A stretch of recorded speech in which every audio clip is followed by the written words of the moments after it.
Et voici les dernières nouvelles, bonjour et bienvenue à tous. Première nouvelle, en France, les prélèvements obligatoires comprenant impôts et cotisations sociales ont représenté 23,4% du PIB en 2022, soit plus que la moyenne de la zone euro et de l'Union européenne. Malgré les tentatives de réduction, ce taux a augmenté de 0,5 points depuis 2016, plaçant la France en tête de l'Union européenne en termes de prélèvements obligatoires sur le travail et les employeurs. Deuxième nouvelle, les Palestiniens ont relancé leur demande pour devenir un État membre à part entière de l'ONU en adressant une lettre à son secrétaire général mettant en avant le soutien de 140 États membres. Cette initiative fait suite à une priorité des Palestiniens, notamment face à l'offensive israélienne à Gaza, bien que les doutes persistent quant à leur demande aboutissant en raison du risque de veto des États-Unis au Conseil de sécurité. Troisième nouvelle, les opérations militaires israéliennes à Gaza ont entraîné des dommages estimés à 18,5 milliards de dollars sur des infrastructures vitales.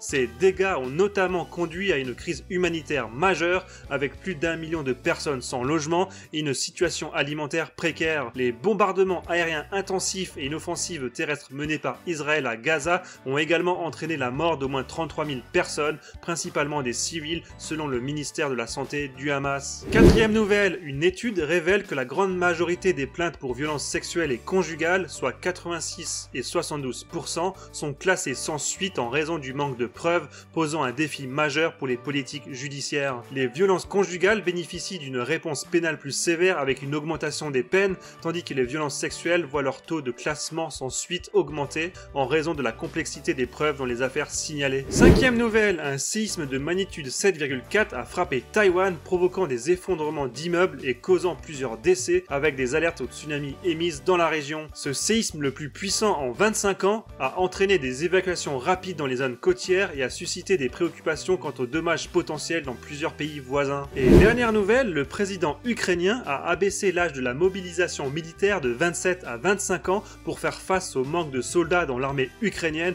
confrontée à la guerre contre la Russie. Cette mesure, qui entre en vigueur dès mercredi, vise à répondre à un besoin accru en effectifs militaires dans un contexte où l'enrôlement dans l'armée fait débat en Ukraine.